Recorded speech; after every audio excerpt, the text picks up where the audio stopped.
Hello, everyone. It's very nice to have you here on this lovely afternoon, at least in the time zone that I'm in. I'm currently based in Spain, but we have participants from all over the world. So you're probably right now in the morning, maybe having morning coffee. Some of you probably already in evenings.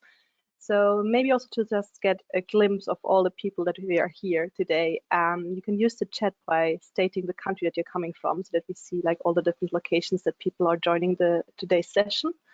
And then I'm going to just very briefly introduce you once again what we're doing here today, why we're here, and who you will be listening to.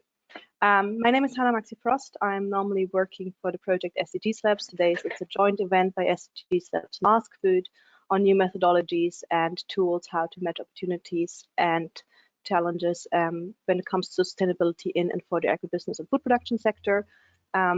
Today I will be not presenting on behalf of SDGs Labs, but I will be moderating jointly with my colleague Paola, whom also already spoke of very few more words in the beginning of the session. We will jointly do the moderation, so also as it's this online setting to make it a bit more interactive and also to give you different perspectives. So what is awaiting for you today? We will start with very short introductions on both projects, because we will share mostly quite some experiences from both projects as they are working on exactly the topic that we're stating here, and there's big questions on how to actually bring sustainability to the sector, which kind of new methods, tools, different kind of mindsets are needed, competencies and skills, and also why it is so crucial that the business sector and also academia work together more closely and share expertise, but also way more than just the knowledge. So after the short presentations of the two projects, you will be listening to an external input. Paola will share more information about this with you later onwards. And then we actually start into the discussion. So there are going to be two round discussions, each one moderated by either the first one by me, the second one by Paola, and always three people joining. And they will be speaking on behalf of both the project, but also bringing in their very personal expertise and backgrounds as well to make this discussion as lively and as interesting as possible. And the first one will be more about the general getting into the topic. So what are the challenges and the opportunities for the sector when it comes to sustainability? And then also how to overcome this already mentioned gap between business and academia. And then the second roundtable will be very much focusing on exactly how this should look like. So what is already out there, and also based on the experiences from the projects, what kind of tools and methods are needed, and also what else is needed beyond just the exchanging knowledge. So that's basically the setting for today. And having said this and having given you a very short introduction, I would love to hand over to my colleague Paola, who is starting with the introduction of the project AskFood. Thank you very much. Thank you very much, Hannah. I launch a brief presentation just to allow me to condense very briefly and shortly the description of this Knowledge Alliance project. Titled Alliance for Skills and Knowledge to Widen Food Sector Related Open Innovation, Optimization and Development, briefly with the acronym ASKFOOD. Actually, this project aims to set a permanent knowledge alliance between businesses and higher education in the food-related sector, trying to support joint academia and business, modern training and educational methodologies in order to promote the innovative skills and entrepreneurial mindset of the future generation of graduates and food-related studies professionals, and improve the academia, industry and stakeholders interplay in a quintuple helix innovation model. Actually, in this project that is almost at the end, because we are planning to finish our extended duration until the end of June 2021, actually we tried to apply and develop a multidimensional approach covering multi and trans-sectoral dimensions and opportunities, and developing a networking environment. And this is an example of our willing also to interact with other projects as an example of enlarging our community. The project is targeted, and all these activities to people working in academia, to anyone is working as a training provider, but also in businesses, enterprises, and policymakers. And this community somehow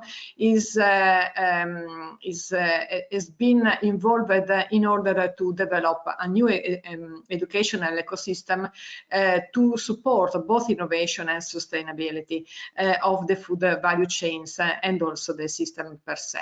There are many products and outcomes that we have implemented during the duration of the project here listed, and I really invite you to have a look to our website where all of them can be found.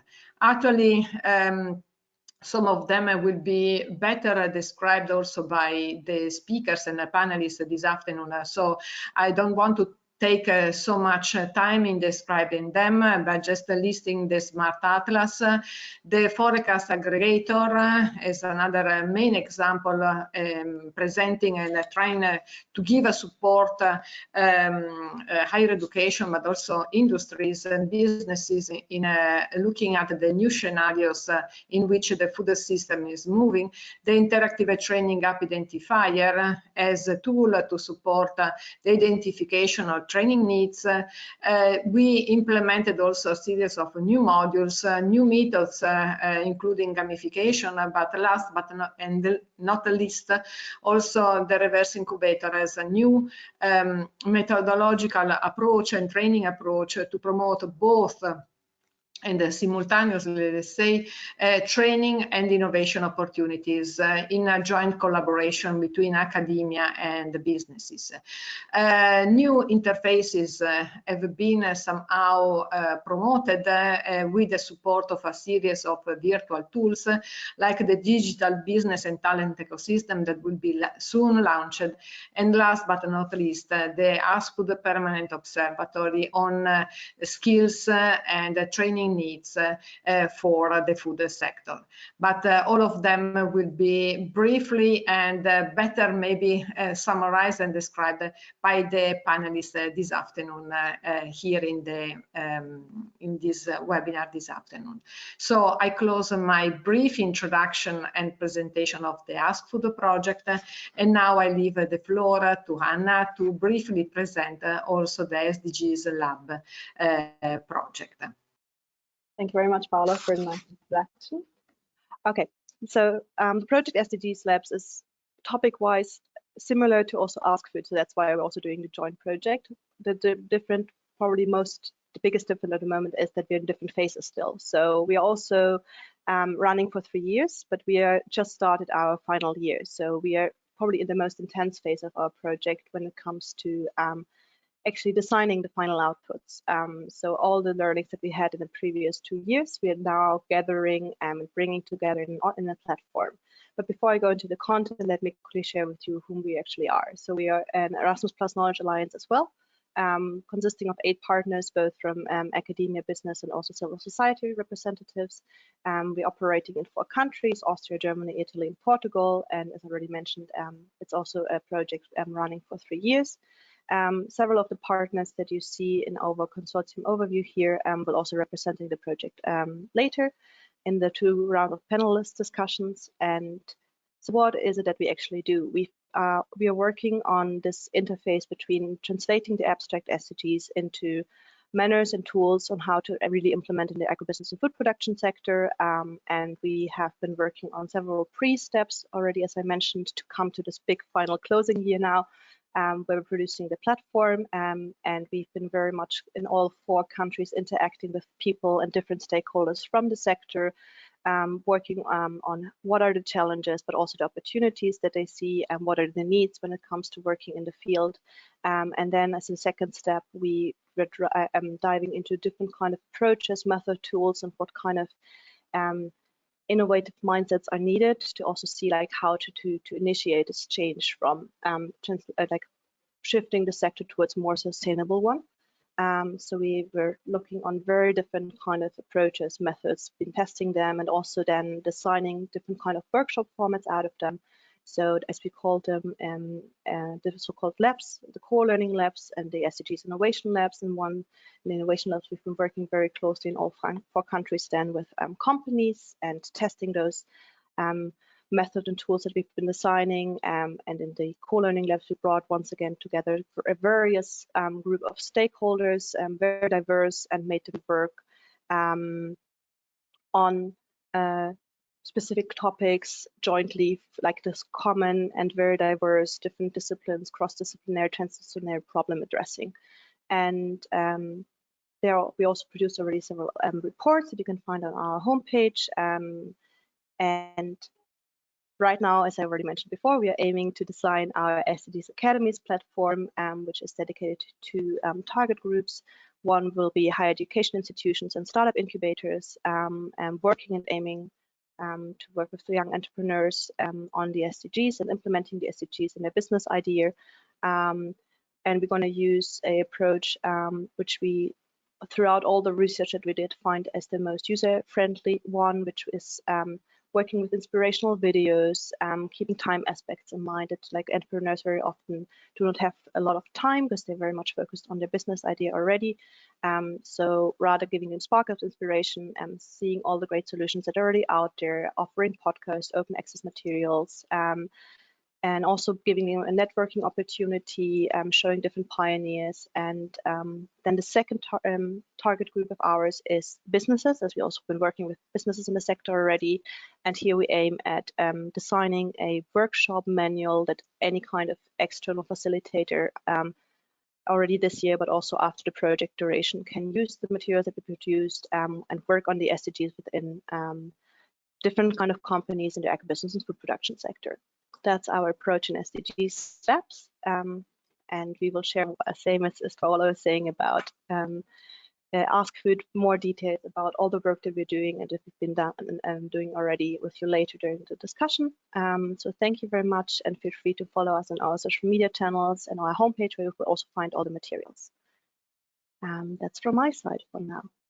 Thank you very much, and I give Thank you very much, Hannah. Yeah, thank you very much, Hannah.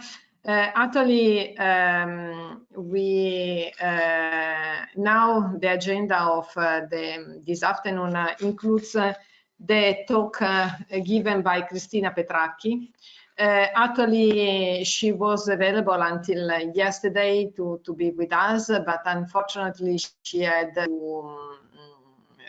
unexpected and unforeseen personal issue, so she cannot be with us. But she allowed us to register as her presentation, and thus I'm very pleased to introduce the talk of Cristina Petracchi, titled The Importance of Innovative Learning Methodologies for Sustainability.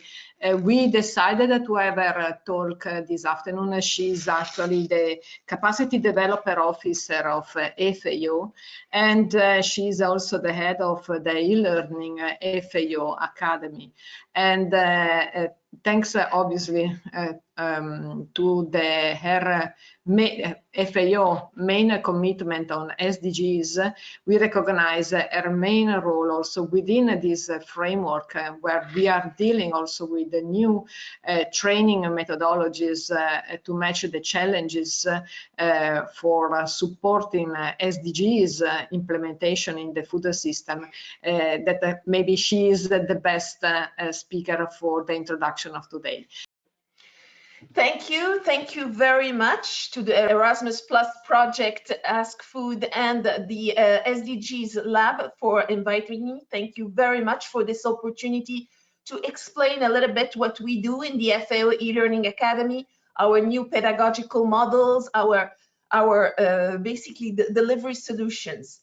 Let me start by introducing myself. I am Cristina Petracchi, and I head the FAO e-learning academy. So, as you know, humanity is facing a number of challenges. Food insecurity remains one of the major issues. To be able to provide enough food for certain populations with an ever-growing population, world population, it remains a challenge. not only to provide enough food, but also to make sure to reduce the food losses and all the waste of food. As you know, more than 1/3 of all the food that is produced in a year is either lost along the food value chain or wasted. So we have a number of challenges. We need food systems that are more sustainable, that are more inclusive, integrated, that are more performant, and very important, that put back at the center the environment and the nutritional and health status of citizens. But we also have all the challenges related to climate change. We have the challenges related to extreme weather events, to also the governance of tenure, the management of natural resources, water, soils management, etc. We also have the challenges of all the gender discrimination and inequalities that there are in the world, also for women to have access to resources, to land, to financial resources, to education, which are basic rights. So there are still a number of challenges worldwide we need to face, but also child labor in many countries. Children are used for work activities. And youth unemployment remains also one of the challenges. And now, as you know, human and animal diseases also are a huge challenge. As you know, COVID has taught us many lessons. So this is why the FAO, the main objective of the FAO Academy is to provide universal education. It is highly related to SDG 4. So it is really provide access to these resources, provide access to anyone, anytime, anywhere in the world to these free resources, which are multilingual and that are a global public good. So the idea is really to transfer competencies in order to have professionals that are able and capable of taking the right decisions, of formulating the appropriate policies and programs. So we need competent professionals, and this is the objective of the FAO E-Learning Academy, is to allow to provide access and to transfer skills and competences. I also wanted to mention that this is not the result only of FAO's work. We work with over 200 partners worldwide that have supported us in many different ways. And so far, we have reached over more than 600,000, actually almost 700,000 learners throughout the world. As I was mentioning, our objective is really to develop competences, to transfer competences, and we are really targeting specific professional profiles. So what we are trying to do is to bridge a little bit the gap that there is between academia and theoretical knowledge with the professional world. So this is why our courses are really targeted to professional profiles. They are targeted to specific competences that we want these professionals to acquire. What I also wanted to mention is that we cover a number of thematic issues. So food and nutrition security, gender, climate change, trade, markets, investments, but also all the questions related to gender, etc., and also sustainable development goal indicators, of course. We also have courses on food safety, on animal production and health, on crop improvement, etc.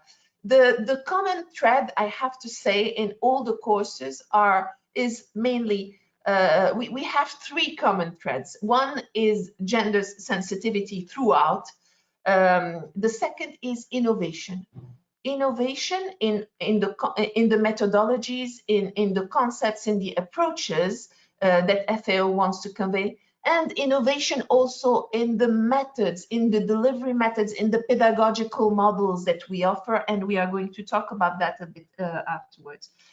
What I also wanted to mention is that, as you know, there are 17 goals, 169 targets, and more than 230 indicators.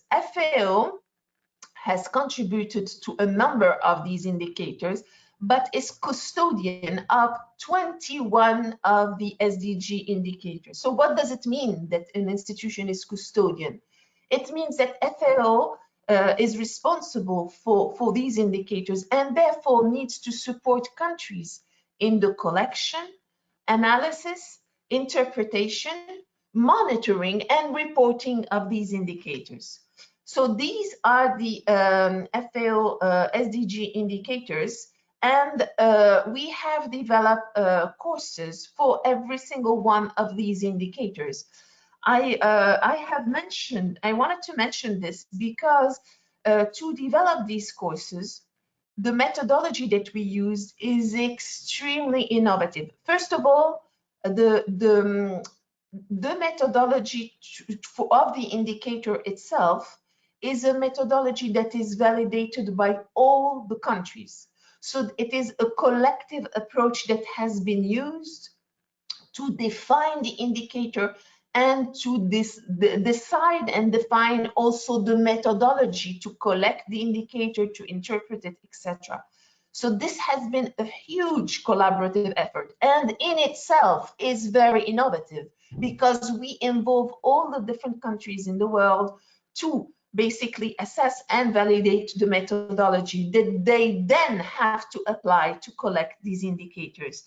And then we have used also an extremely innovative approach in the learning methodology that we have used, because we have combined a number of different methodologies. We have combined storytelling with scenario-based approaches, with step-by-step interactive tutorials, video tutorials, also learning by doing. We have mixed, and we are mixing in our FAO e-learning a number of different methodologies and pedagogical approaches. Just let me, you remember I spoke about the over 200 partners we are working with. I just wanted to spend a few seconds talking about them. So we can divide them in 4 categories. So mainly we work a lot with UN and development agencies. Like, for example, we work with UNICEF, UNHCR, WFP, but we work also with the EU, and all of these partners are using our courses for staff development. So we are sharing with them our courses, and they are using them in their capacity development activities and to develop the skills and competences of their staff. We are working also with the International Federation of Red Cross, with the regional organizations like NEPAD, ECOWAS, COMESA, SILS, etc. We are also, and this is the second type of organizations, we are also working with universities and academic institutions, and we have developed, created a number of master's and postgraduate degrees where the universities integrate our courses as part of their university offerings.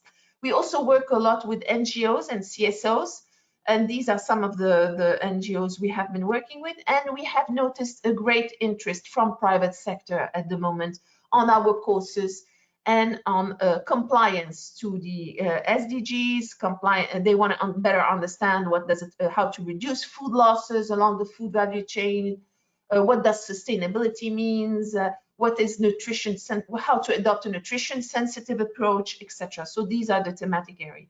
I also wanted to mention that we contribute to a number of United Nations initiatives and networks. So we share all our courses and the SDG courses with the UN SDG Learn, with the global network on institutional statistics, but also with the scaling up movement, etc. So I just listed some of them, just if you are, if you could be maybe interested about.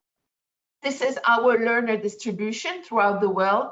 And very interesting is this, is the distribution of our almost 700,000 learners by type of organization. So we can see that 20% of our users are from university and academia, 25% are from NGOs, but a very interesting data is 15% are from government. We receive a lot of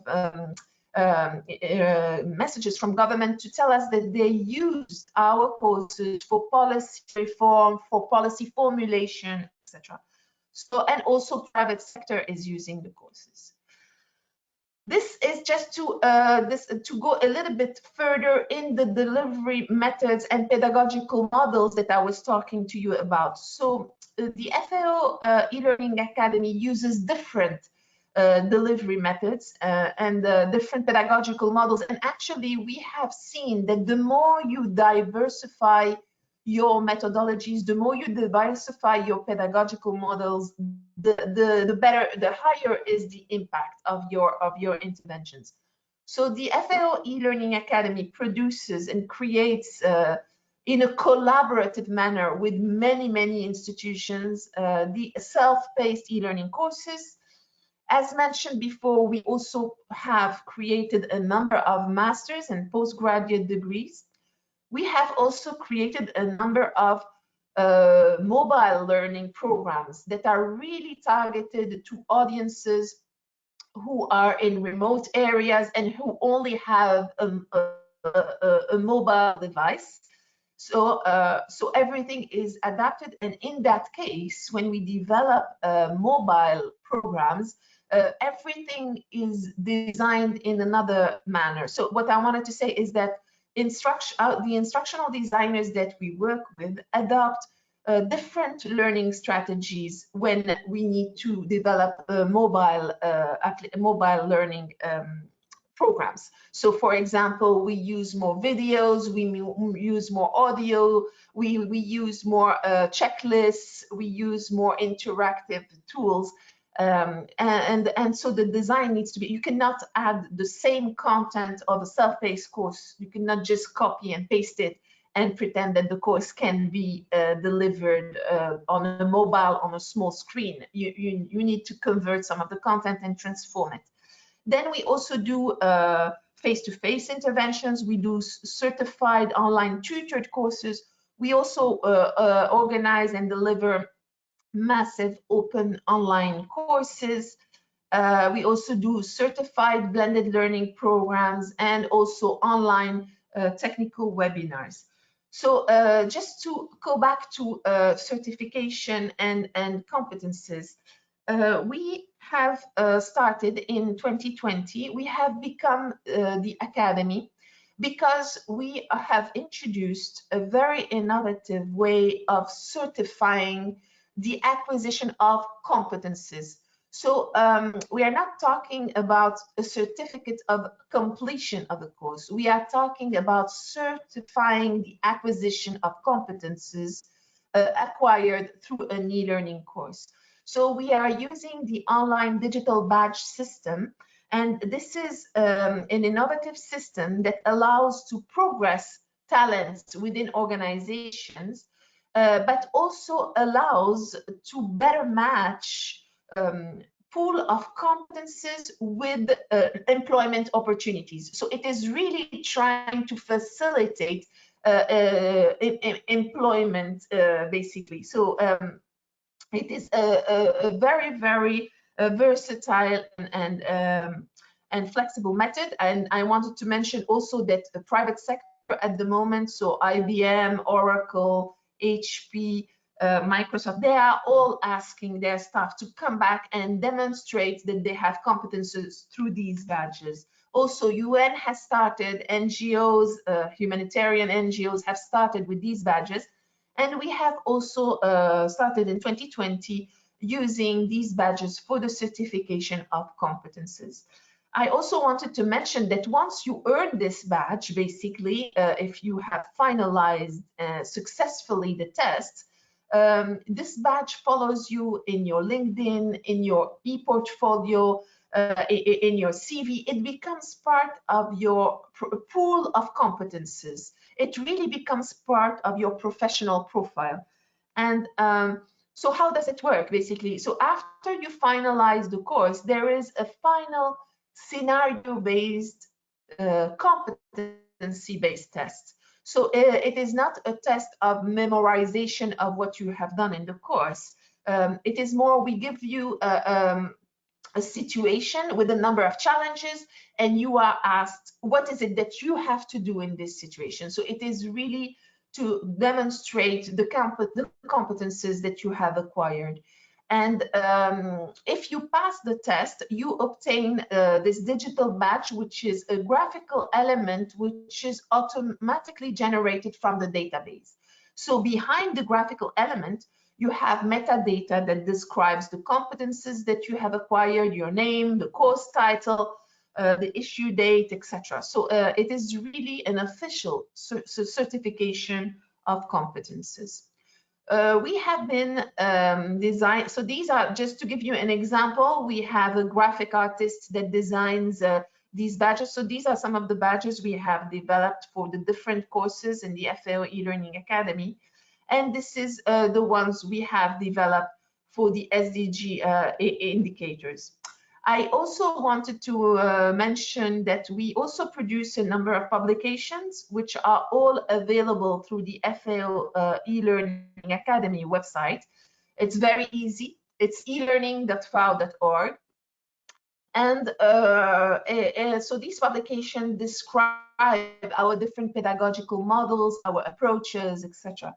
And before I was mentioning that we have 3 cross-cutting areas in our courses. So one was gender. So we make sure to be gender sensitive, not only in the content, but also in the images we produce, in the scenario we develop, in the illustrations, in the photographs. So everything in the courses is gender sensitive.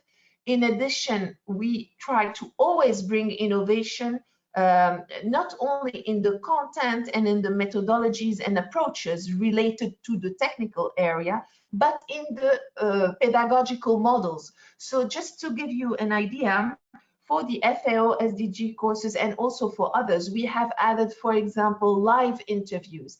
This has proven to be extremely powerful. So we invite experts from the countries to describe what are their challenges, basically what is their situation, and how the courses were used to basically upgrade their skills and their competences to better face those challenges. So we use live interviews. We use scenarios in which we use characters, but these characters are based on real experts with real challenges, and because we work with the countries to design these scenarios, and so we use these approaches. We also use storytelling a lot, so this is also very powerful, and a number of other methodologies that have been used in these courses.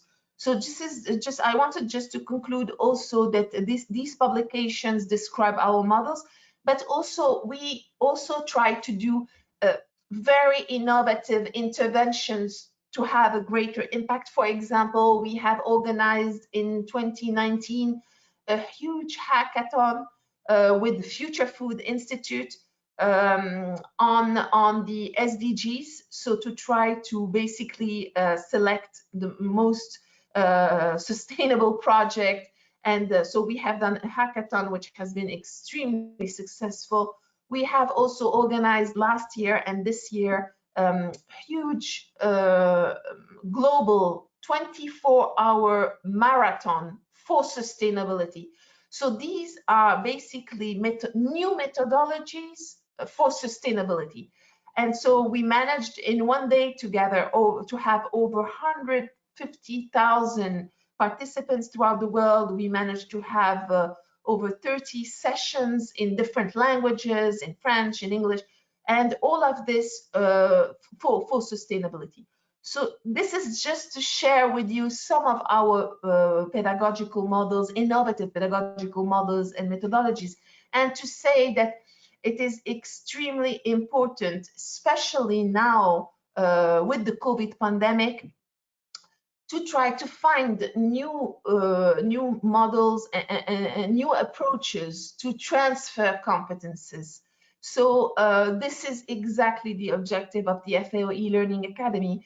On one side, to find new approaches and new methodologies, and also transfer targeted competences to face all the challenges we have and humanity is facing now. So I would like to thank you very much for this opportunity to sharing with us, to sharing with all of you what we are doing on the FAO Learning Academy. And if you want to interact or share or collaborate, please don't hesitate to contact me. My email is here on the screen. Thank you very much for this opportunity. Thank you very much. Now is the time to start. Unfortunately, Cristina Petracchi cannot be with us. We have seen some questions already added in the question box, and please continue to do the questions because we will address them during the two round tables, the two panel tables that we have fixed this afternoon. Actually, the organization and the structure of the workshop of this afternoon is made of two panel sessions. One will be led by Hannah and one by me, and with the different aspects to be taken into account, and the different topics. So actually we will also have different panelists with us. And so this is all from my side, and now I leave the floor to Anna, that will be moderating the first round table dedicated to transition from industry to education. Thank you, Paula, for an introduction. Wow, what a nice introduction also by Christina. All the great things they're doing. I'm very impressed already. It's my pleasure now to moderate the first round table discussion, and I would also like to introduce my panelists to you. So we have Johanna Bernhard with us, who is a researcher and consultant on sustainability matters at the Terra Institute in Italy. We also have Germana Di Falco, who is the CEO and founder of Cassiopeia, but also the Hive, a food accelerator dedicated to food startups. And she's also working, or has been working, in broad experience with city governments and organizations in general, and I'm pretty sure she can share many of her experience with us as soon as she's given the floor. And also we have Ingo Strick with us, who is the marketing manager at Wiesenhof. Very great to have you all here and speaking with us today and sharing your expertise. It's a very diverse group. Also to say a few more words about all those people that you see, and all the panelists joining us today are also somehow involved in two projects. Johanna and Ingo are working with me on SDGs Labs. I haven't had the pleasure yet of meeting Germana before, so it's the first time that we're meeting each other today. You're working also in ASKFOOD, so you also will be sharing insights from ASKFOOD with us actually in both roundtable discussions, because you have a very broad and diverse background. So thank you to the three of you for being here today. And as already mentioned in the introduction, we're going to start by actually taking a step back again, and once again addressing the challenges, but also the opportunities of the sector. So I would like to actually open the floor by asking Johanna, if you want to go first. As you're working with many companies, what is your experience when it comes to challenges that they face, especially in the agribusiness and food production sector when they aim to implement the SDGs? I know you're working very detailedly with the SDGs, but also on the other hand, not just talking about challenges, but also the opportunities for the sector. Yeah, hello, good afternoon. It's a pleasure for me to be invited in this webinar this afternoon. Yeah, and actually it's a really big question you ask, because there are a lot of challenges companies but also farms facing. And these challenges go across all dimensions of sustainability. Challenges concern the social, the ecological, but also the economic aspect of sustainability. And just to name some of these challenges, we did a survey in the beginning, a starting point of our project SDGs Labs, to better understand what are the issues farms and the companies are concerned about. Yeah, and just some to mention some examples out of this survey. Our interview partners mentioned, for instance, climate change, as we already heard in the presentation before. Then water is a big issue all over the European countries, but also monocultures and these mass concepts, which are really, which have a lot of impact on the way the farms and the companies work. But there are also a lot of economic challenges, like costs of sustainable products, or the competition, the worldwide competition, which has impacts on the smaller companies and the smaller farms. We also have challenges in the social aspects, for instance, labor conditions and going along with also a lack of employees, of qualified employees, and so on. So you see, it's really a complex of challenges, but there are also opportunities, as Hannah said before. And I think we face a growing awareness of these challenges, all not only in the companies, but also in the civil society. And this growing awareness is a chance for companies, for small companies, for local companies. It's their time to grow and to go out. And we also have a lot of opportunities through the social media, through online platforms, market platforms, where you bring together the producers and the companies and the customers. And I think it is really an opportunity this time, also pushed by the COVID situation.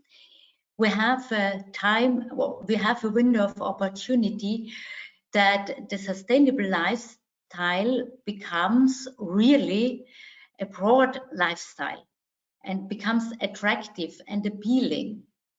And I think so it can spread to many people, to young people, but people from through the society. And I think that's the chance, that's the opportunity we have. Exactly in that time we are acting. Thank you very much, Johanna. I like this window of opportunity. Would you agree on this, Germana? Do you have a similar viewpoint coming from your background? You're working with food startups, but also many different kind of stakeholders. So absolutely, yes. So I totally agree with Johanna, and I think that we have a fascinating insight from the ASKFOOD project, because we started this project before COVID. And so we have a sort of before COVID and after COVID perspective about how sustainability was perceived as challenges and as an opportunity from the food sector and also the food related sector. Because I think that one of the key dimension of complexity of the food sector is that is a sort of hub with a lot of nodes related. So it's absolutely interesting and exciting also to focus on food related sector. And in this perspective, in our project, in the ASKFOOD project, we identify a critical role of this food sector as a game changer when we consider sustainability, and when we consider also the approach to sustainability that is inside the SDGs approach. So economic, social, and environmental, but not just purely environmental sustainability. And in this sense, the food sector was absolutely, also before COVID, a game changer, a fast mover, and a first mover. So one of the exercises that from our point of view, and when I mention our point of view, I mean the ASKFOOD project perspective, is that when we consider a future-looking approach to opportunities and challenges related to sustainability, a lot of things, a lot of experiences is already in. And we need just to connect the dots and to amplify the butterfly effect of smaller innovation. And also in this sense, I totally agree with Joanna. The COVID was a sort of spot that was somehow also helpful to speed this process of connecting the dot, of putting under the right evidence all the innovation that was already in the food sector to address sustainability. And if I may, I would like to share with you two of the tools that we created with the ASKFOOD project, because the approach of our project, and in this sense I mean SDG Lab and ASKFOOD, we are Knowledge Alliance, and we together invest on open knowledge. So what we invested first was also to combine, connect, and share a lot of signals of these emerging trends. So the two tools that we created in the first stage month of our project are the Forecast Aggregator and the Smart Atlas. These are permanently open and ongoing tools. But I think that when we consider opportunities and challenges, the Smart Atlas tool is significant because it helps you to have at glance an overview of what's on in the food sector, in the food market, especially when you consider new skills and competencies addressing sustainability. But the second tool, the Forecast Aggregator, was intended from the very beginning to amplify the intersections between trends, all of them addressing sustainability and different dimensions of sustainability, just to create a picture, but also a basis for further discussion by aggregating trends according to what we identify as a critical changing shift. So we named this approach Tempest model because these changing shifts are related to technology, economics, market habits, policy and regulatory framework, environment, science, transformative industry, and social dynamics. And when we invested our energies in listening to foresight exercise, to combining inputs, to combining what we call signals, a real interesting puzzle of opportunities, not just of challenges, emerged. And this was, from our point of view, the stepping stone to build also an innovative combination of academy,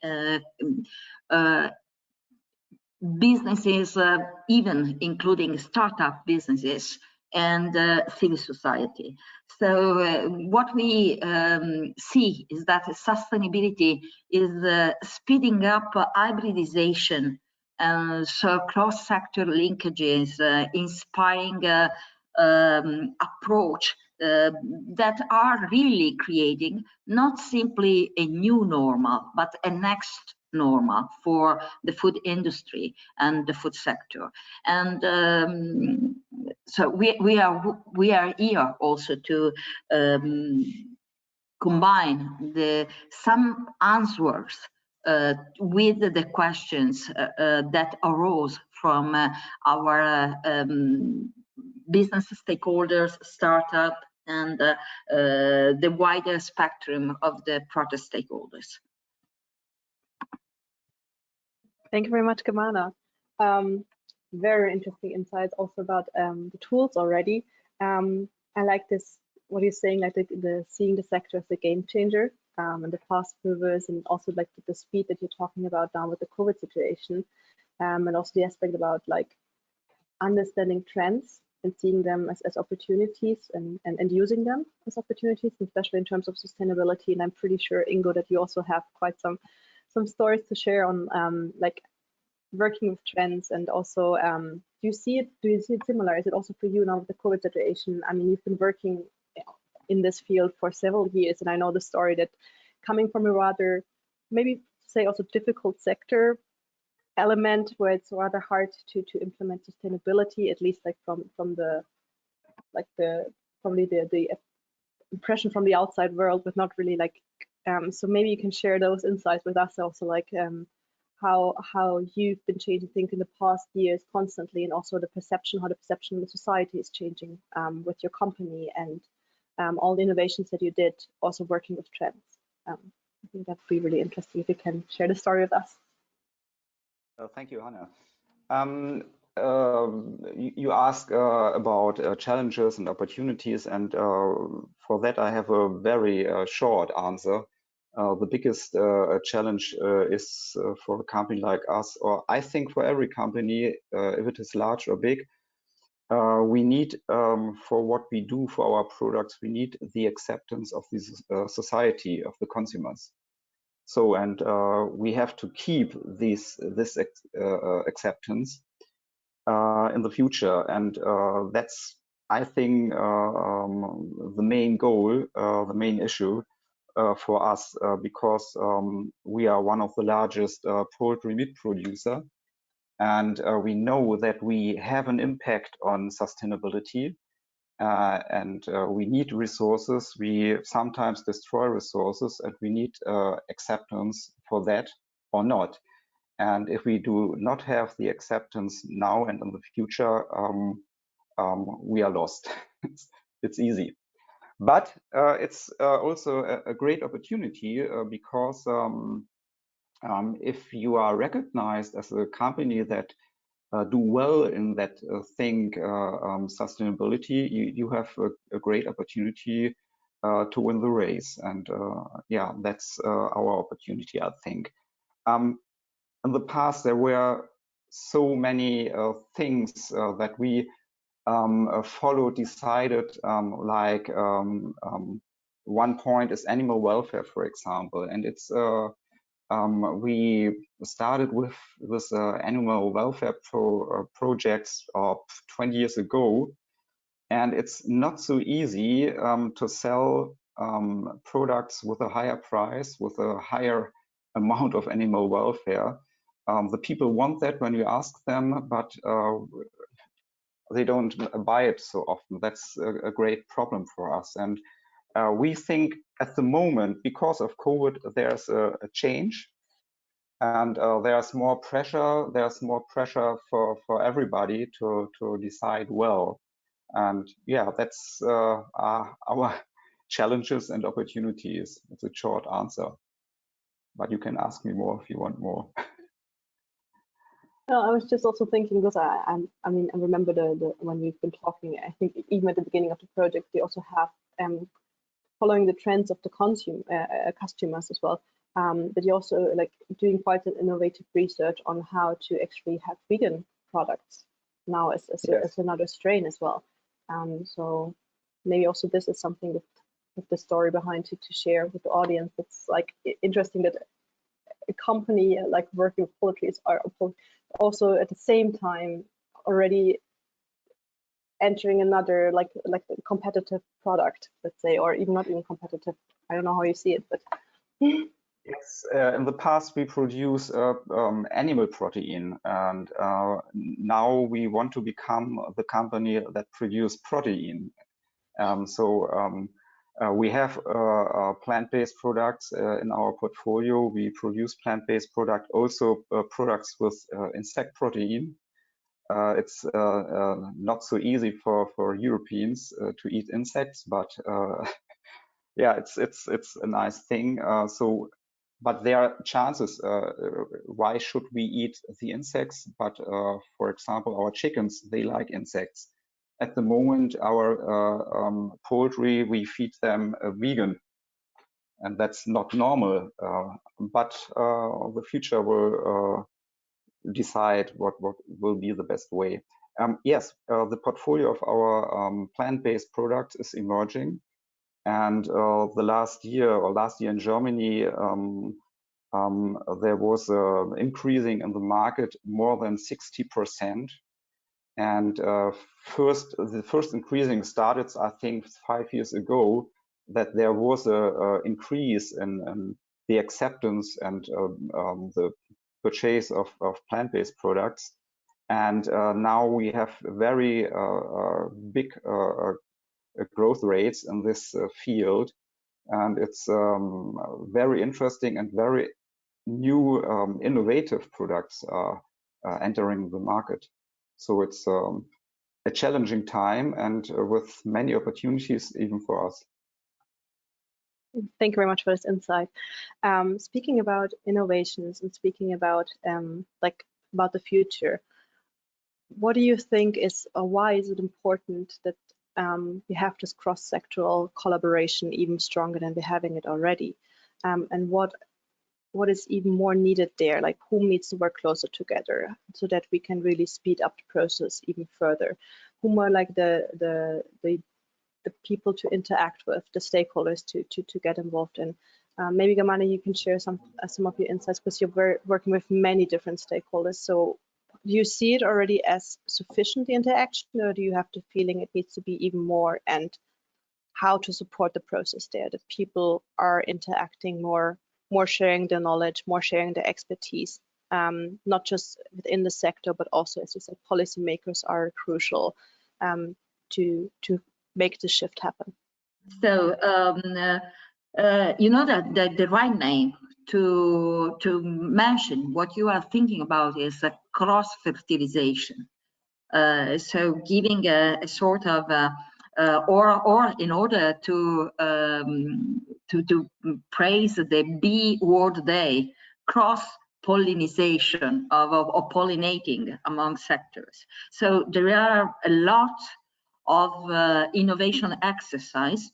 The most part of them is also heavily funded by public money, and so we have also a moral duty, let's say, to invest on complementarity and sharing of such exercises.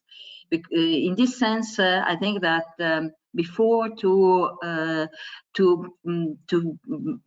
have a imagination of the next future, we need to recombine, and invest a lot on the complementarity of a lot of innovation that is already in.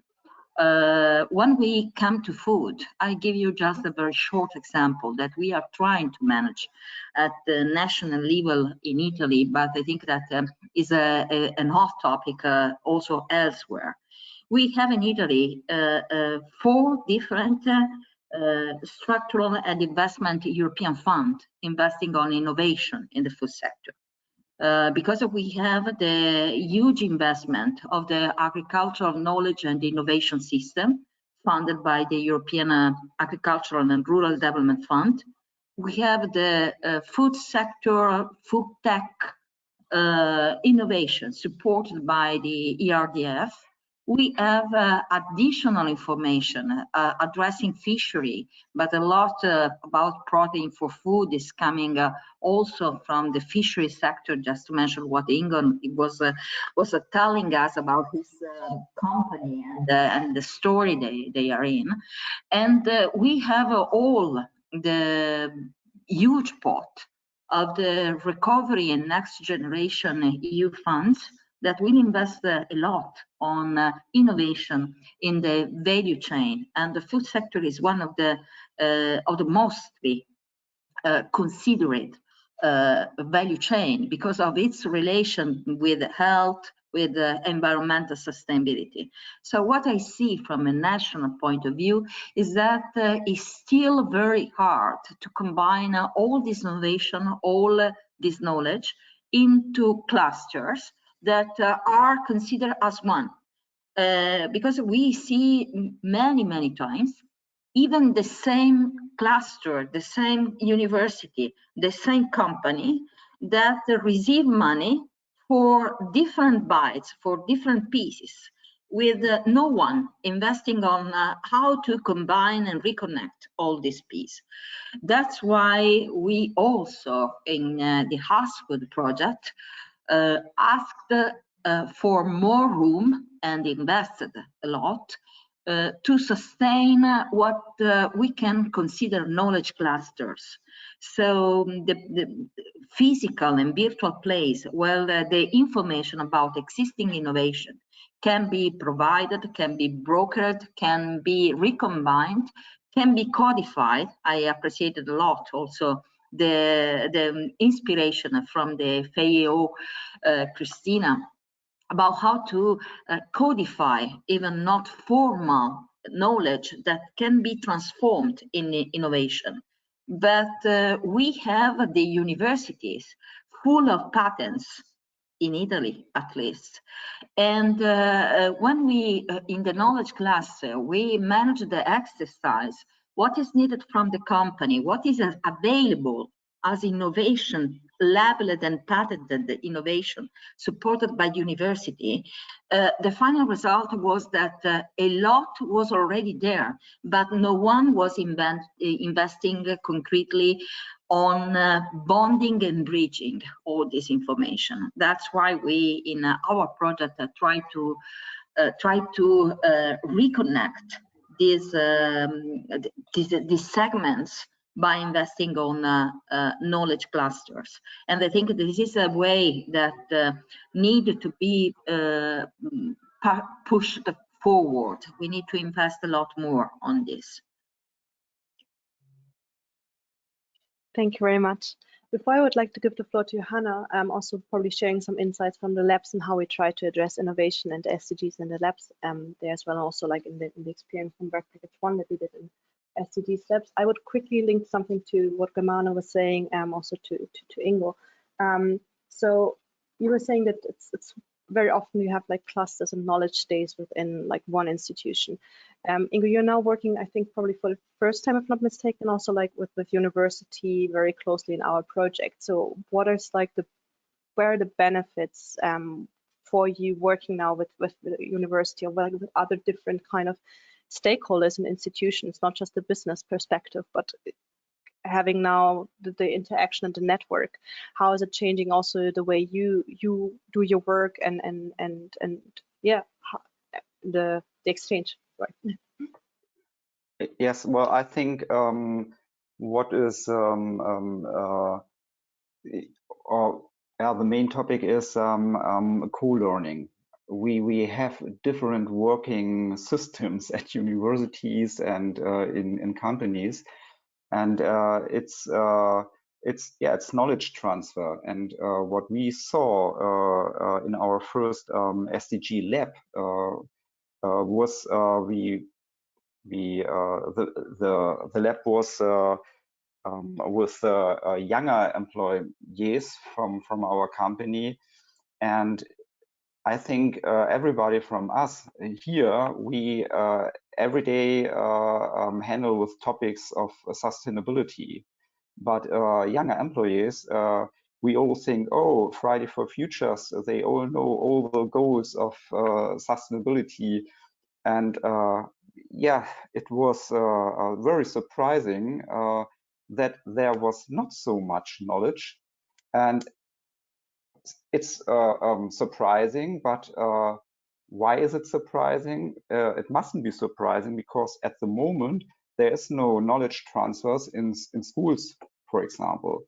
because there are some courses near to sustainable things, but there is no curriculum for that. And so it was not the first experience to work together with university, because we are a partner of a Center of Sustainability at University Witten-Herdecke in Germany.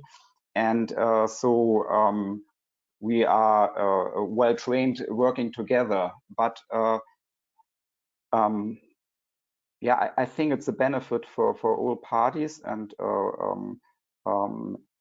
to learn about more about working in a company, and how to transfer the knowledge into companies in the daily work.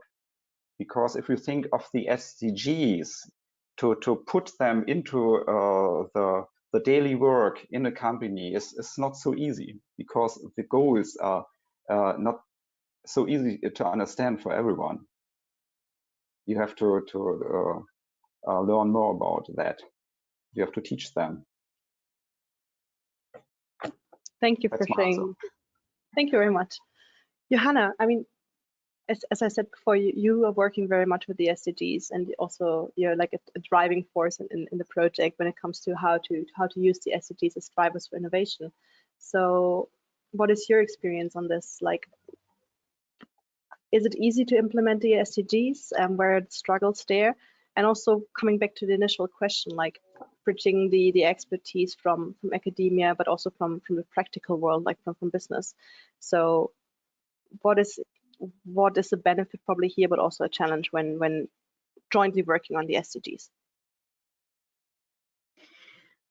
Yeah, to answer to the first question, is it easy to implement or to make the companies working with the SDGs? Somehow it is difficult, and somehow it's easy. Because in that moment where you raise awareness, and if you make the SDGs and the concept living, yeah, many companies realize that they already work with the SDGs or with the topics behind. And so they were happy about that.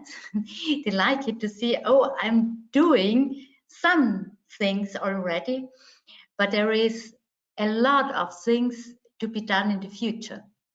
And they see the opportunities, and that is a motivation for them to go on and to make a bigger contribution to the SDGs. So that's the one thing. And I think in the matter of collaboration, it's extremely important to develop a mindset and also thinking in cooperation and collaboration. The whole topic of sustainability and SDGs is a very complex. It shows us, we talked about the challenges before, and the challenges show us that it's very interlinked and very complex. And no single company, no single university, and no single organization is able to manage these challenges alone. So we have to work together, and we have to build up the spirit of collaboration. We have to develop a new paradigm. And I think there are so many ways to do that. It starts in our daily life. Yes, to go out, and if you are interested in the realities of other people, talk to your neighbor, talk to the bus driver. I don't know, yeah. You have the opportunity in every moment to get a glance of another reality. And we have to transfer this mindset into our professional work. And then we also have, Kamana has mentioned some wonderful formats, how to do that, how to collaborate in a professional way. And we also tried out, as Ingo told and Ingo mentioned, we also tried out some new innovative formats of collaboration together with different stakeholders. And I have to say we also did the co-learning labs and innovation labs in South Tyrol. And we also had not only that it was it had a lot of benefits and outputs, we also had fun, yeah, and that's important. To go out and to say it was not only nice to meet the people, but it gave us motivation to go on beyond the project, to work together, to build up this network. Yeah. And never underestimate, yeah, sorry, Joanna, never underestimate what you are thinking about, and I see it in your face, that this mutual trust need to be built. And one of the most important exercise is to build a common language. And so SDGs in this adds a lot, because help the company, the academy to recognize with the same term, with the same indicator, what they are already doing or where the gap is, where they can co-invest, co-create for an innovative response. Yes, that's a big thing. Also in our project, we had this experience that it needs time to build up this common language, and always be aware that you have different words and different languages, not only Italian, English, German, but the language of the business sector, the language of the academia, and so on.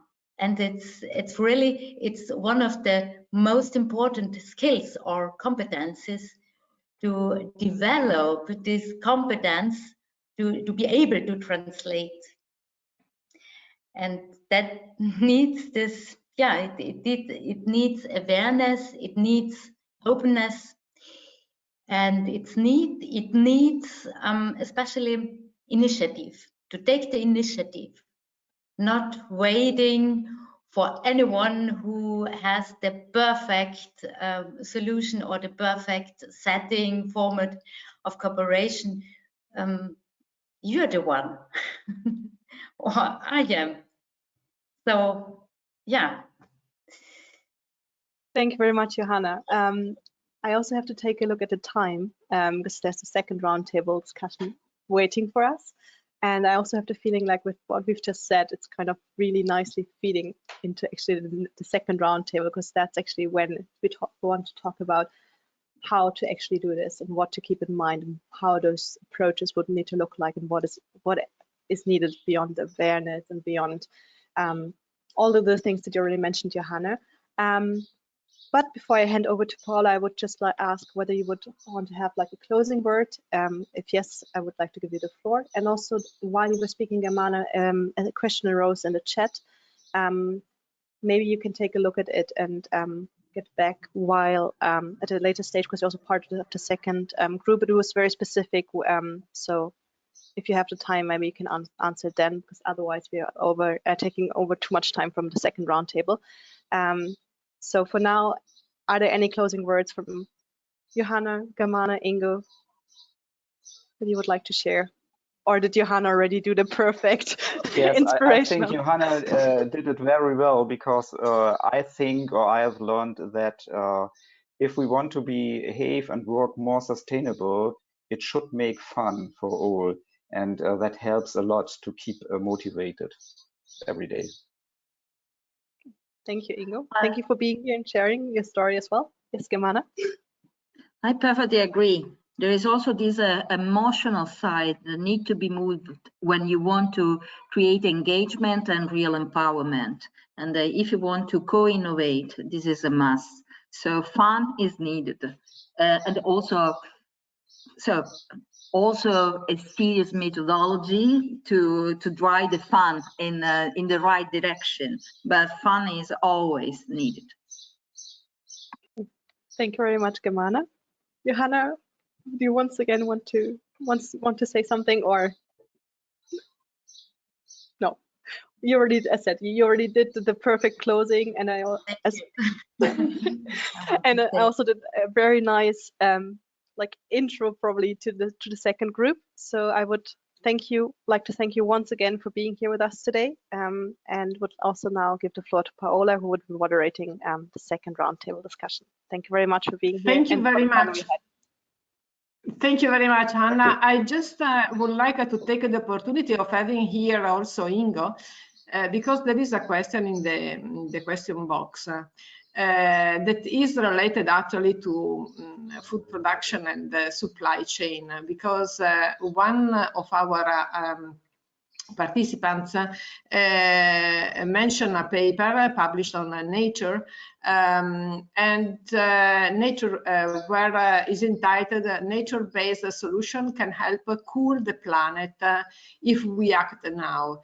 Our participant says that she wonders if it's possible to plan and to realize SDGs if the agriculture and the food supply chains are considered primarily from the aspects of economy, without considering the real production and consuming food balance of each country.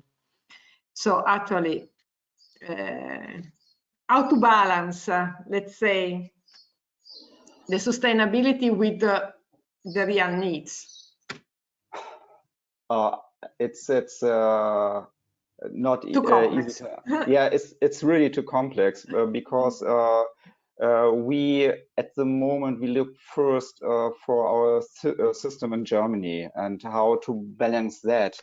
And if you think global, we have other aspects. For Germany, I can say I studied nutrition. It's not necessary to eat so much meat like we do in Germany or other European countries. For example, Spain, they eat more meat than we. But if you think globally, it's a big challenge to feed the people, and we need so many answers. Yeah. It's not easy to answer. Yeah. Thank you very much, but it's correct that we can also try to answer to the question. Yes, Germana. I simply added two figures. The first one, today is the Bee World Day. So when we discuss about bees, is a matter of environmental sustainability, but the European Commission just published a report where the economic contribution of bees is worth 2 billion euro in terms of reduces costs for farmers and that otherwise need to be invested. Just in 2020 in Italy, I mentioned my country because I know this country better than others. Green finance moved more than 20 billion euro to invest in company. So now you have also investors and economic wise of sensitive players that are considering sustainability a matter of business, and are available to invest money just because of this. So just because of what Johanna said, the consumer sentiment, and also you, Ingo, mentioned, we need to be in synchrony with our consumers. But since now also the consumer awareness, the market asks for sustainability, there is also an economic return. There are also economic metrics that can describe how much is convenient to invest on sustainability, even from a company point of view. So I think that now we are in a framework where also the sustainability, a purely environmental sustainability, is becoming more and more an economic worth being considering business. Thank you very much, Germana. That's a very good also answer for our participant. So maybe now we can move to the next round table. Thank you, Anna. Thank you, Joanna. Thank you, Ingo. We keep Germana with us as she's also panelist of the second round. The second panel will answer to another question. I mean, actually, this is a core topic that is transversal with both projects, SDGs Labs and ASKFOOD. And actually, the aspect we would like to address in this case is related to the new tools and training approaches to promote a sustainable agri-food system.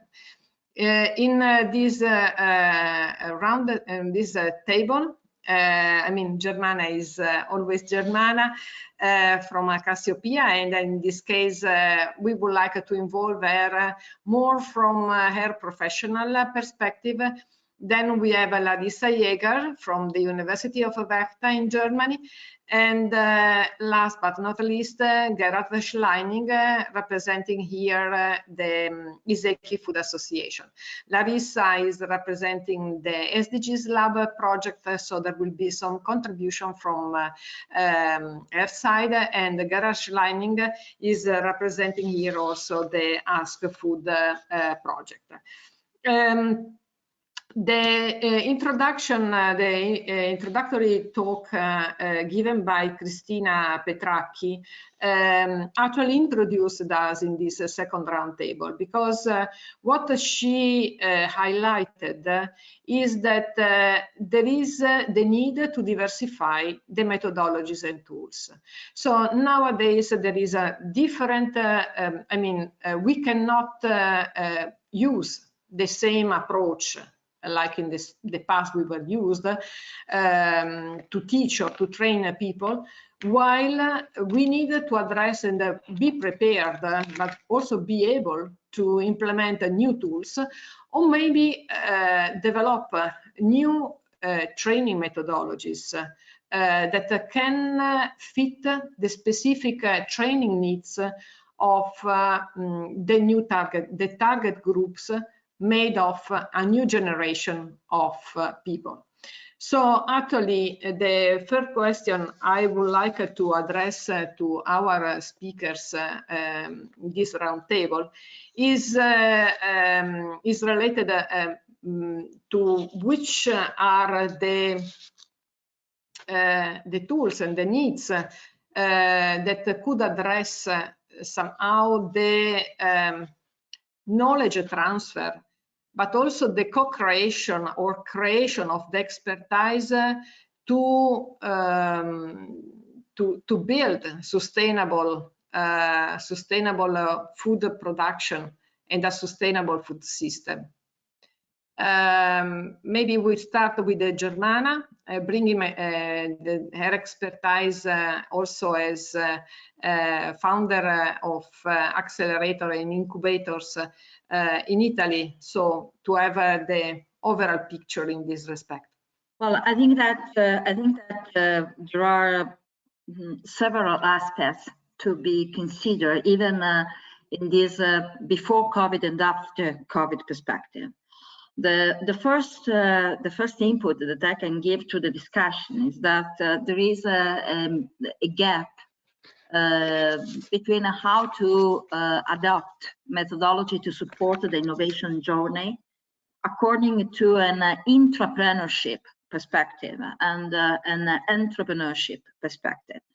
And a new approach that we tried also to test in the AskFood project is how to combine an hands-on methodology in order to address at the same time intrapreneurship, that is to say the internal need of change, of innovation in the food companies in the case of the ASKFOOD project, with this emerging request and this growing potential for innovative entrepreneurship, so the startups.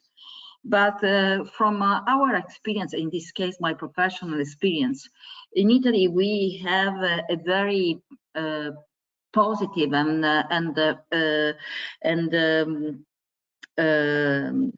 framework from the regulatory point of view, supporting both incubators, accelerators, equity crowdfunding. This turned in a blooming of startups, of incubators. But after 1 or 2 years, the newly created startups failed, and failed just because it was a sort of training exercise and temporary management job, and not the real endeavor of creating a new company able to stand on the market in the proper way. And that's why we introduced this concept of reversed incubation. In the reverse incubation, we try to create a matchmaking between the internal need of innovation from companies, and we selected companies who were not so able to manage these innovation opportunities by themselves, because they had not internal knowledge or enough strategic room and space for action. And we connected these with these companies with teams of talents. So talented young people, usually identified through a cooperation with the university, with the master programs, or even with other incubators. And before to create startup, to try to identify the market opportunities for new businesses, we asked these talented young people and the companies to cooperate in solving the innovation problem suggested by the company. And the game rule for the 2 parts was that the company was selected also because the company was willing to support a new potential competitor and new startups entering the market, entering the same market with a new response. And in this sense, we create a journey where the talented teams can see in an hands-on approach what completely managing a company can be, and what is really needed to introduce innovation and make this innovation manageable with as a real business opportunity in the mid to long term. And so we generated a sort of win-win game. But also in this path, what we experienced was that we need fun, and we need this win-win approach. And that's why we also try to make explicit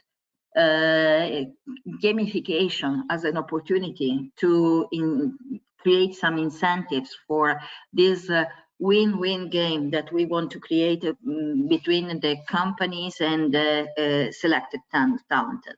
So in our experience, even in order to manage in a successful way incubators, food accelerator, reverse incubation, so to create a cluster of companies, the existing companies, and the potential new companies that are the startup companies that you intend to create, is a new but also a successful way to manage innovation and innovative opportunities. Thank you very much, Germana. Larissa, maybe you can contribute also with the experiences developed or that you are planning to develop within the SDGs Lab. Yes, thank you for the opportunity, and it's really interesting to get insights into what you tried out in ASKFOOD. So I'm really happy to have this exchange here and see what else is out there as in terms of methods and training opportunities. So what we have tried out was already scratched up on by Ingo Strück and Johanna Bernhard, and also by Hannah, of course, in their presentation. So we had a bit different approach. We, until now, made some workshop formats, so to say, innovation labs and co-learning labs, where innovation labs were several workshops, several labs within one company, so where the company was asked or had the opportunity to find out how they could implement the SDGs in their corporate context. And they were all different. So we have 5 different European regions that we are having. And we had different companies, so of course we also needed to adapt to the company's realities. I mean, that was already also a topic, like coming to your original statement from the video from Christina Petraki, that there is not the one tool that suits all. So you need to adapt, of course, to the company's realities, and getting to know the company in advance was also an important task to know how do they want to work with us. But then we also, so we had that, and then we also had co-learning labs where we brought together actors from different companies and also from politics, from universities or from civil society organizations. So that also varied, of course, a little bit in the different regions. What we are still in the analysis of the outcomes, so it's a little bit pre-insights here. But what we found, I found it interesting that you mentioned the emotional part, that would be important. So we also had that as one reflection part, but it was less about the fun and gamification, but more about inspiration. So it's really important if you have these abstract SDGs that are very complex and that have these global, global challenges and global goals, to find out what does that mean for your company, what does it mean for your workspace, how can you work with it. And in that regard, we found that on the one hand, of course, information is important. You need to have a good analysis, a good knowledge of what is the challenges that your company is facing or your organization is facing. And of course, it's also important to work with the important problems first and identify where is your impact really the most relevant.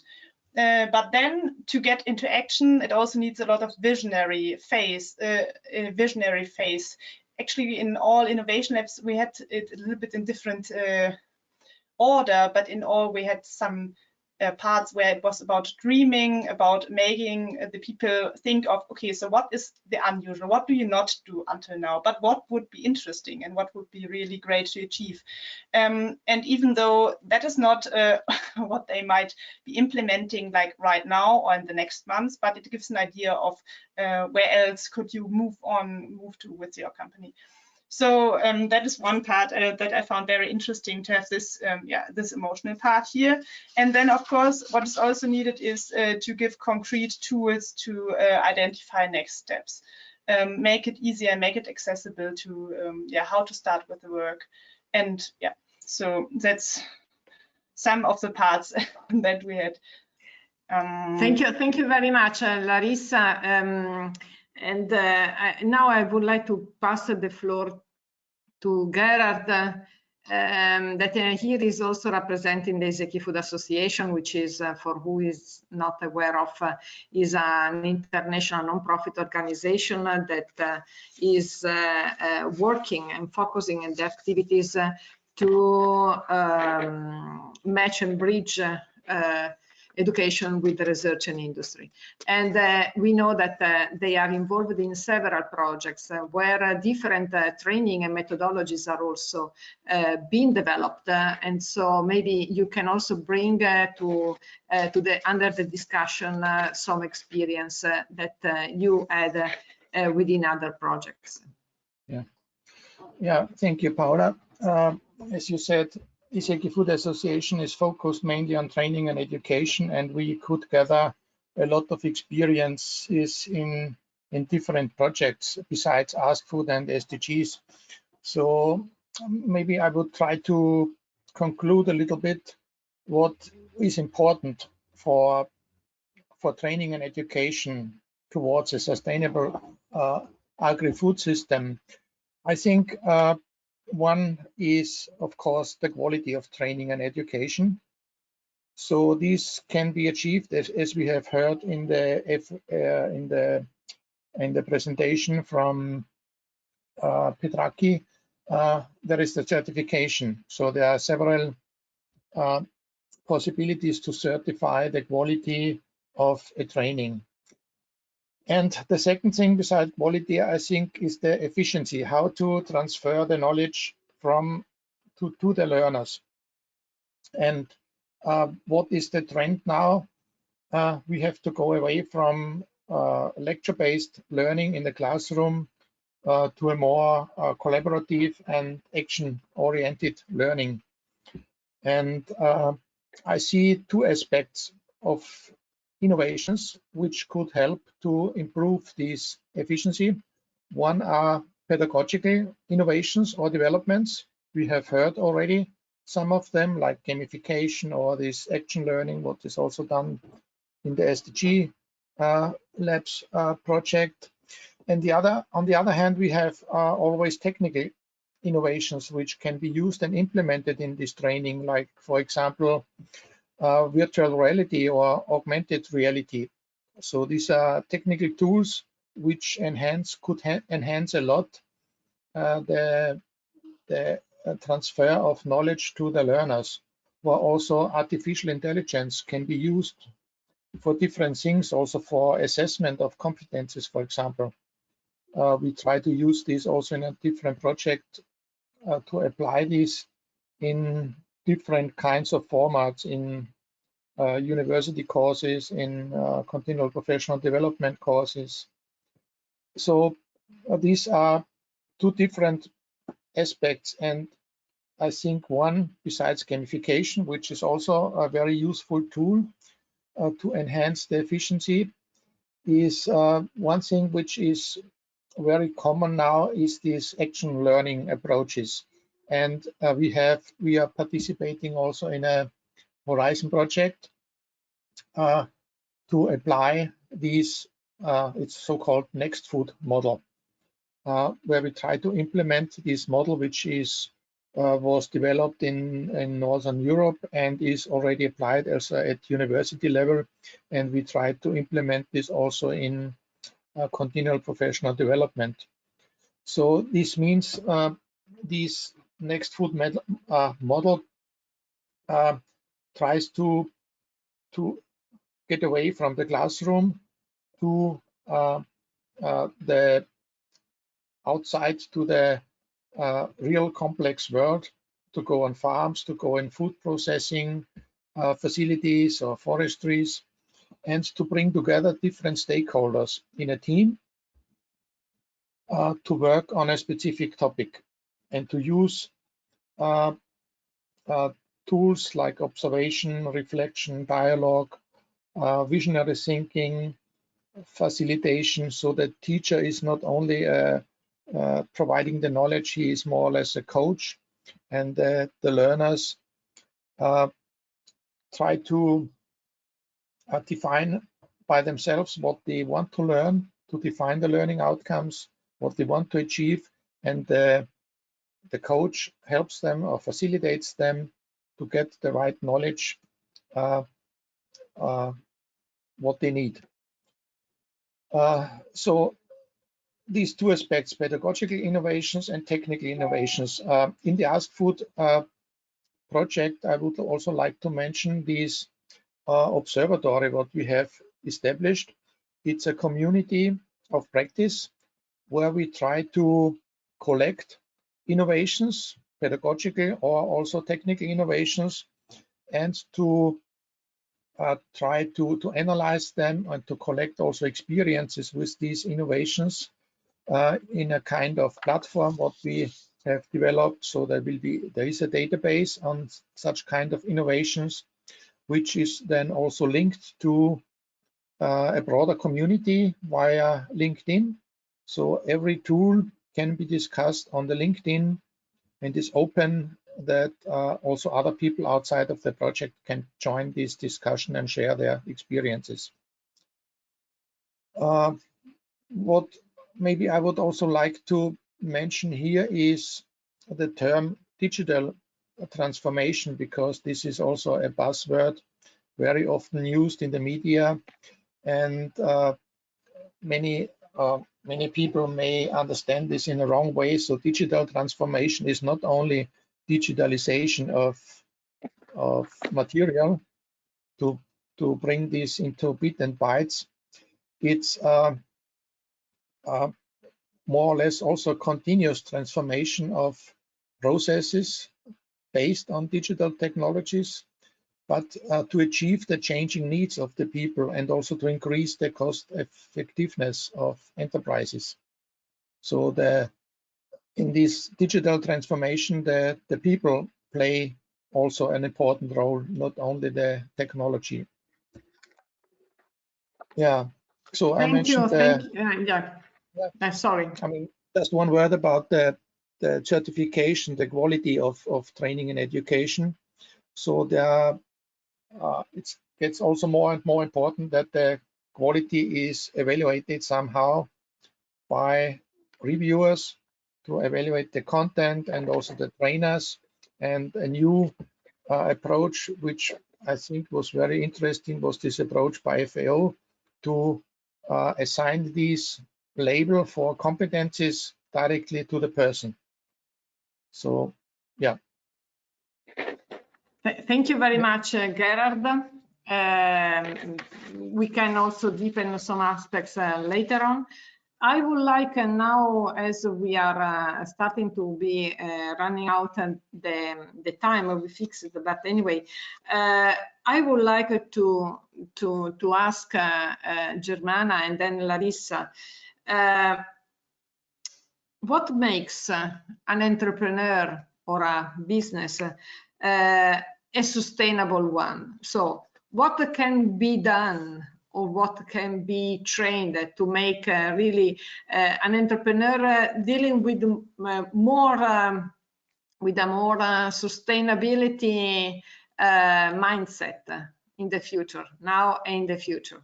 Well, I think that the problem is how to connect actions to learning, and in this sense, what we can do when we invest on Knowledge Alliance is to always keep in mind that is not pure digital transformation, but now is more a matter of a physical, so physical and digital, what we need to recombine in a new way, need to merge 4Ds, didactics. So for sure, an entrepreneur need still now being taught, so with some formal learning in virtual or physical context, in order to be aware about regulation, market potential, real meaning of indicators of the different dimensions related to sustainability in the perspective of the SDGs. And so for sure we need to have entrepreneurs involved in formal learning more and more. So this is an approach of continuous training, lifelong training that we need to defend and sustain. Then we have a second D, that is we need to invest and to support the entrepreneur in doing. So learning from working, capitalizing experiential learning about sustainability, also providing forms, surveys, living lab, and opportunities to put in practice his own approach to sustainability. Then we need to reinforce a third D, and is the D of the discourse. So interacting with others, sharing experiences, social learning in a virtual context, but also knowledge cluster in a physical one, are still now an opportunity to redefine the mind map of an entrepreneur who wants to invest more and more on sustainability. And then we need to support entrepreneurs in the 4D, that is a key component of the entrepreneurial mindset, and it's discovery. So finding things out, investing on informal learning that need to be recognized and codified after. So in the entrepreneurial mindset, we need to continuously to go on investing on didactics, doing empowering a new sustainability discourse, and supporting this continuous discovery of what practically sustainability can produce as a return on an investment on sustainability. Thank you very much, Germana. Larissa?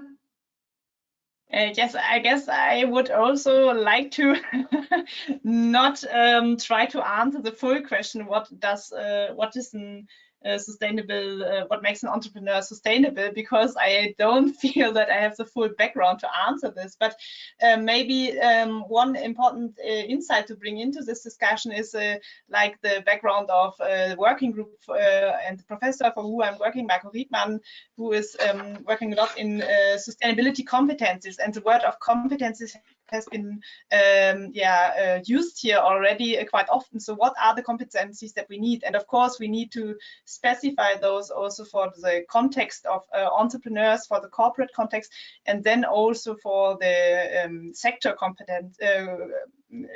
But in general, it is, I guess, I guess it can be helpful to, when designing such educational material, to not only think of, okay, what is the knowledge they need, and we have been also already hearing about other aspects, but very generally. So the idea is that sustainability competences on the one hand needs that people have this system thinking, so to have insights onto how are things interrelated with each other. Then they also need to have such a future thinking competency to see what would my action or our action as a company do in the future, and what could happen if we do not change, or and if we change. And then also to have such a strategic competency and this action competency to transfer, to find solutions, and to make them work. And but it also has quite some you also have quite some interpersonal competencies to interact with each other, so that this dialogue or discourse that you mentioned actually can be fruitful. And it also needs some reflection and values reflection aspect in it. So if I'm now coming from my perspective from a company, and you are coming from politics, so why are we having different ideas of what the future should look like? So I mean, that's very basic and very general, but I think it can be useful to keep that in mind when designing these educational material.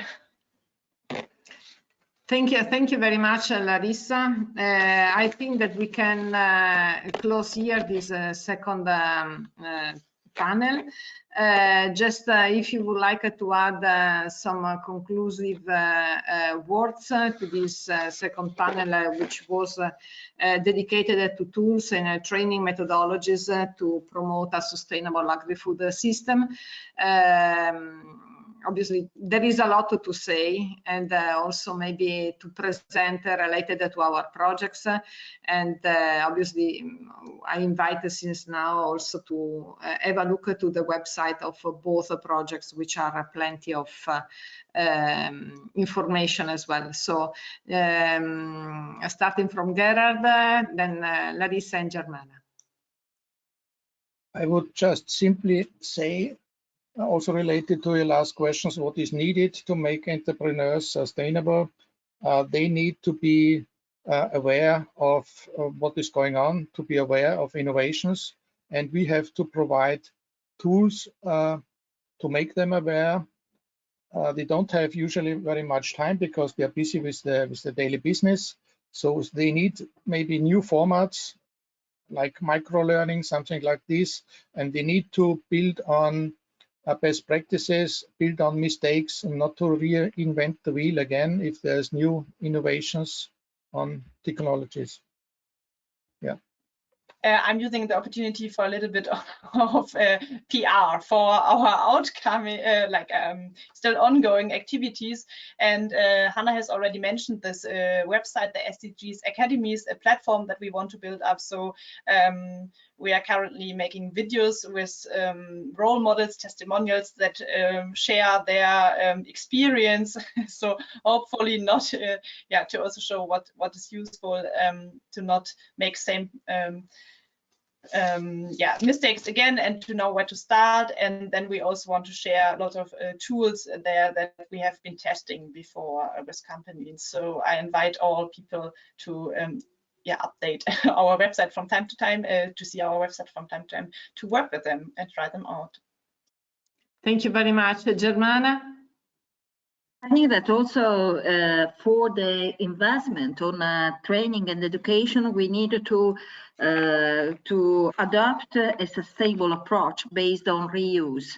So I praise a lot events like this one, where two projects funded by public funds investing on knowledge alliance start listening each other and try to identify how to capitalize, exploit, and combine energies in order to make out the most of this investment of intelligence, knowledge that we are doing together. So I think that reuse is also a good approach to make out the most of these two projects that are both of them great projects, but they are under the risk of completing their life cycle and then be forgotten. But there are a lot of resources that can be exploited and reused. So I think that this is a good step in this direction. Thank you, Germana. I think that during this second panel table of panelists, we have also answered to one question we received from one participant that seems to have left our us today, that asked us, when do you think the education about SDGs should be imparted to the students? Actually, I think that is a lifelong learning approach to SDGs that needed to be applied. And on the other side, different methodologies, tools needed to be applied depending on the environment, depending on the target group, and depending on a series of factors that needed to be taken into account. I would like to thank you very much again, Germana Di Falco, Larissa Jäger, and Gerhard Schleining. And I would like to call here in the floor with me, Hannah, for the conclusive words of this workshop of this afternoon. Yes. Oh, what a nice discussion. Wow. I have the feeling we could have stayed for hours and hours and keep talking. I think there's so much like to keep processing. And also from my side, thank you also to the second round panelists. I would like to start with a very short conclusion of the first round, just to sum it up, and maybe leave it as some sparks with you, like when you leave this this seminar now that stays with you. And I think what is really nicely to summarize from the first round is like all this positivity. I mean, there are many challenges and we have to face them. There is no way to keep the eyes closed even longer. There are challenges and we need to address them, and we need to do this jointly. But all those challenges, they come with tons of opportunities, and they come with opportunities to actually like change towards an even better life. And to do this, the sector really can be a game changer. And also like this COVID situation we've been experiencing all in the past year, even longer now. It can be really a drive to sustainability. It's changing mindsets and to like this raising awareness. So this really is a momentum to like put things into action and to do this jointly, and to put yourself in someone else's shoes as well. Like when imagining like this common language, as we realized, it's a really core element. So the exchange and sharing knowledge, reusing knowledge, also as Gemalan was just like saying like a few seconds ago, I think, and also what we're doing here today, as she mentioned, I mean, it's not about doing your own thing and doing it in the best possible way, but rather doing many small steps, but doing them jointly with as many people as possible. And I think that's a really nice conclusion that I take out of the seminar. And for the second round discussion, I give back to you, Paula. Yeah, just briefly, because we have just finished. Actually, what we could observe, I mean, also from all the discussion, is that actually we have to change the training methodologies. This means that also the trainers need to be trained with the new methodologies. So it's not just a question of teaching in a different way, but also we as senior trainers need somehow to be retrained or upgrade on this respect. So these kind of projects have also the aim, are also aimed to promote such opportunities, and also to disseminate new training approaches. Actually, we have just finished gamification. I mean, just a small module on gamification within the ASKFOOD project, and it will be relaunched for sure within the ASKFOOD Observatory next year. So actually, this is just an example. We needed to use diversify the methodologies, and SDGs, I mean the sustainability concepts require lifelong learning, training and education, starting since the childhood and then continuing during the professional life, because the scenarios of the food system is changing rapidly, and we have also to deal with the quick changes that the food system is facing. That's all from my side. I would like to thank Anna and obviously all the SDGs Lab project consortium for having accepted the challenge to have this joint event today, and that's all from my side. Well, thank you also from our side to the ASKFOOD team, and also to the people in the background, because you've seen people on the screen, but there are also quite some people in the background who made this possible. The whole technology, thank you to those. Without you, it wouldn't be possible, and also to you as the audience being here, asking the questions, listening, and taking the time. Wherever you are at the moment, I hope life is treating you nicely, and you stay open-minded and positive and full of energy to change this world. Thank you very much, and see you soon. All the best.